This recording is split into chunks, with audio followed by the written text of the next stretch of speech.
So the next part is a listener submission. And I'm just gonna go read it out. So the title of the story is I Think of You All the Time. And this story for me, you'll hear when you listen to it, it's like touching lots of the nostalgia things that we spoke about today. So title is I Think of You All the Time. And the songs are Come Over by Peyton, Sunday by Earl Sweatshirt, Slow by Mount Kimby, and How Can You Swallow So Much Sleep by Bombay Bicycle Club. It reads, I know this is a lot of songs, but hang on, I swear this is a good story, hopefully. It's not about anything significant. It's more an ode to all the versions of myself that I can't shake loose. I used to beat myself up for my refusal to grow up. I used to hate how I had to constantly move on from who I am by force when I didn't want to. I love being 12 and listening to the Bombay Bicycle Club for the first time. I love being 15, hearing Mount Kimby for the first time. I love being 19 and hearing Earl for the first time. And I'll never forget turning 20 and hearing Peyton for the first time. Why did I have to move on, and why did I have to move on when I didn't want to? I hated how much I remembered, how tightly I gripped onto memories. Up until I turned 23, end of last year, I never understood how I was still 12, 15, 19, and 20, all at once in this one body when so many years has passed. A lot changed though. End of the year, when I turned 23, all those songs, all those artists became the backdrop to all my favorite memories at those ages. All my favorite stories. It's like I've lived so many lives in this one life with all my favorite songs as praise and worship to everything I've been through and everything I've seen. I love how much I remember. I love how willing I am to reminisce and to honor myself.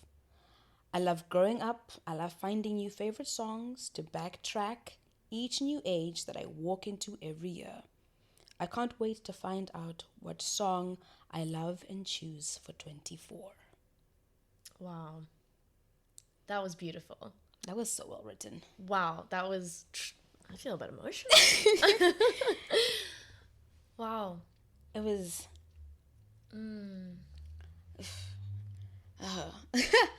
I think that I read it and I was like, firstly, Jesus Christ, such great person to write. Get published. Jesus, oh my God. ASAP. But also like, I was talking about it with Tucker the other day, which is this is not my experience at all. Actually, it's quite the opposite. I find that I used to be very in a rush to grow up for some really stupid reason. And I don't know why. And so like, I would get to a new age, an older age, and be happy I'm at that age, and I wouldn't mourn the age that I just left. And I felt so much pressure to grow up, whether it was like, because I was the oldest child, or I wanted to feel grown because of my own like ego and personality. I don't know what it was, but I was always in a rush to grow up, and I wish that maybe sometimes I sat in my age a bit longer and not waiting for the next up age. I think only recently I've just wanted time to stop so I could better enjoy being in this body and being in this age, because it's never the same. I think as you grow older, the faster you age, both in like your body and your experience and your fatigue as well. And that energy you had before you don't have right now. But I wish I'd taken the time to celebrate those ages more and not just like kick them to the side and on to the next. Yeah, I think being an adolescent is so much about your body betraying you. Like, there's so much going on hormonally, emotionally.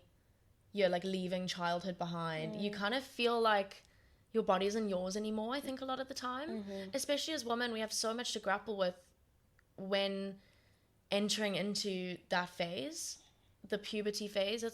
There's a lot of mourning, I think, and melancholy that we have to kind of reconcile.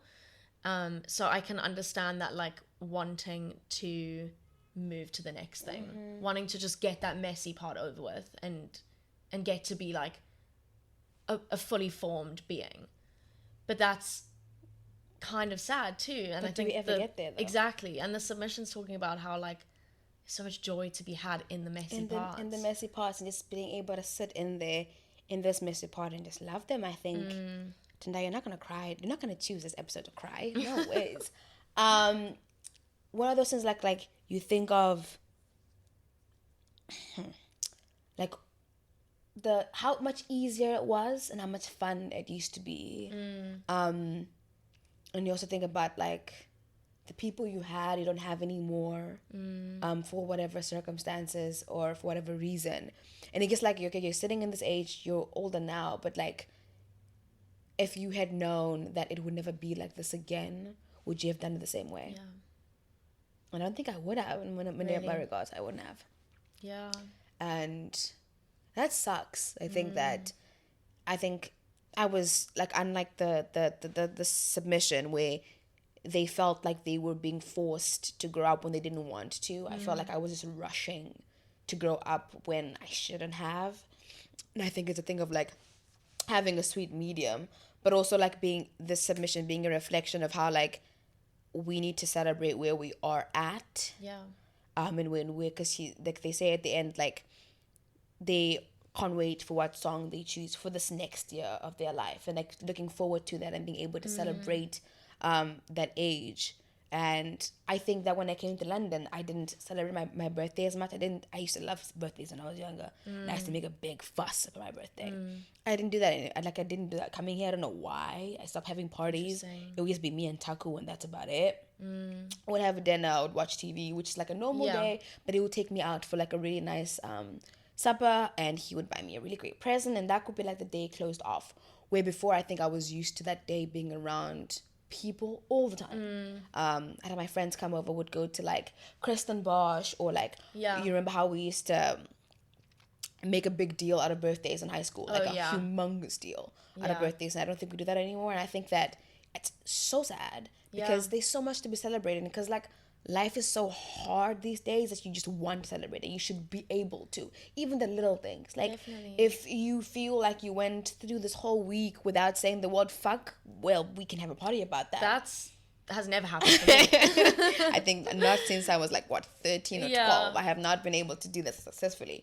But like just little things like that, being able to celebrate yourself and just celebrate in general, because I think that the older we're getting, the more life is just really, you don't know what's gonna happen tomorrow. You don't know what friend you think you have today that won't be there tomorrow for like, you know what I mean?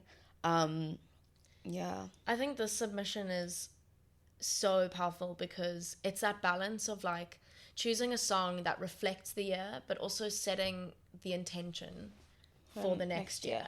And that's what's so great about birthdays, is you're like, okay, I've gone through this, I've grown in this way, I like maybe didn't do my best in this aspect, but like we made it, and this is what I want for the next year. And birthdays give you a chance to like reflect in that sit way, in that a little bit more. And also I think like the closer we get to 30, the more we're told as women to start hating your birthdays.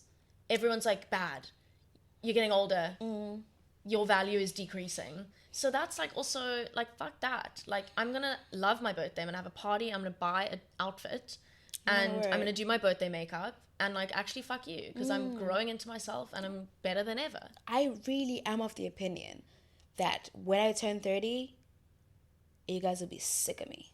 I love that. Like, no, like like a 6-month countdown on Instagram. You don't understand. Like, I feel like my 30s are going to be the best years of my life. Like, I've 20s have been fine. I think I've used these years to get to know myself in so many ways.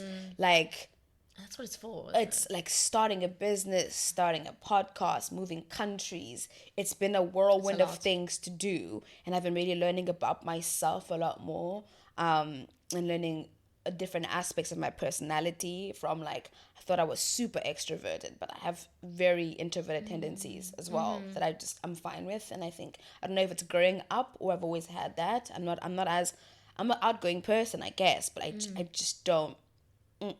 Like It's energy, like choosing where you want to put your because energy. I don't have a lot of it. Yeah. Therefore, please, I just, Yeah. You don't want to put energy into people that are not worth it. Like, that's not such at a big all. lesson. And like I said, and it's something I find that it's the balance, right? Am I just, do the other people around me feel like I'm just not friendly and I'm mean, or do they understand that? Because I work with some of the people that I used to work with the beginning of last year are so much younger than me, right? The kids that are just coming from like undergrad into Yeah. work, and they have so much energy, right? Yeah. I do not have that kind of energy. No. And I think sometimes it comes across as like I'm just not about this.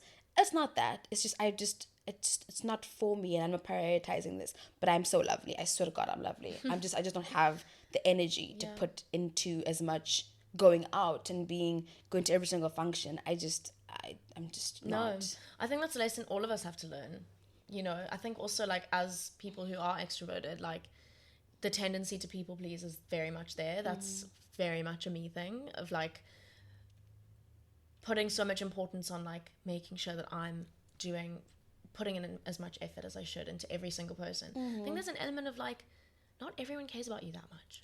That's a freeing thing to realize. Like, yeah, like, you know, you can have loads of people in your life who love you and respect you and enjoy having you there. But if you're not at that one party, no one misses you that much. It's not that deep. That's great. Not that deep. That's fine. Like, that's exactly what we need to realize, you know? Yeah. But it's a growing thing, for sure. That's a growing thing. I feel like when I get to 30, I don't know if I'm romanticizing this too much, but like the version of me that's sitting here is great, but I'm gonna be even a greater version of myself at 30. Whether that means entrepreneurially, whether that means in just my body and in myself. I don't know what that looks like, but also I'm not putting too much pressure. It's something I feel that's going to happen organically without even me trying. I feel like all the little efforts of the things that I do today will culminate in my 30s, and I'll be able to sit there and be like, oh shit, bitch, you did do it. Yeah. You didn't even know you were doing it and you did it. Congratulations. Like, thank you, me. Yeah, exactly. I think that's what that's going to look like. So I'm trying to not be too sad the fact that I felt before this age I was running to get older. That's that. It happened. It's just about loving the age that I'm in right now. And like the submission, just waiting to see what song I go into the next year with. Do you have a song that you would give for this year? Ooh. I think Paramore has a song called 26. Just because 26, I think that's not necessarily the lyrics of that song, but like it's a great song. Ooh, what song would I say? Ooh, It's really hard. I don't think I have one for this year yet.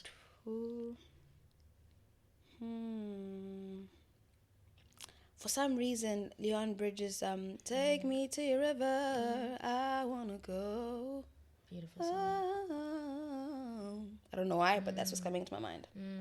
Beautiful song. No idea why, but that's I think it'll be revealed as the submission is like there's lots of songs. I think if I sit down and really think about it, there'll be a number of songs that I feel like made this year for me. There'll be lots of Afrobeat songs in there, lots of Amapiano songs, but also neo soul, jazz as well. Yeah, I think a fun song that I think I spoke about before that I think for me just brings energy and I think groove to this year would be Ezra Collective's Lady.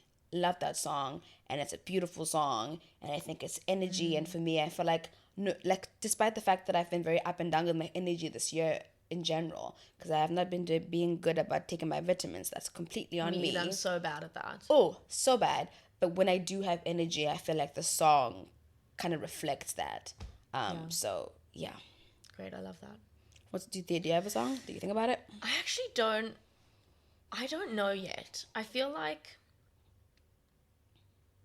it's really tough. I think there's been a lot of newness, so maybe someone new, maybe someone like Olivia Dean would be. I mean, with working full time, masters part time, and moving in with Tim for the first time, whew, it's all happening All at once. all at once. So I think there's a lot to be said for the songs that I kind of have spoken about today, like returning back to those songs that bring me comfort. Yeah. But I am excited for what 26 is going to bring in terms of music. Yeah. Damn. Oh, that's been a lot. Woo! Yeah. Yeah. Yeah, guys.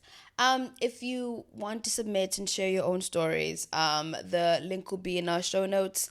I encourage you guys to kind of reflect on the music that you love, reflect on how what you're listening to now, what you listened to before has played a role in kind of your experiences and your memories, and kind of feel free to share that with us. This is a community. We are here to reflect about the music we love, and just kind of cry, laugh, sing, and dance together. So yeah, submit your own stories, guys.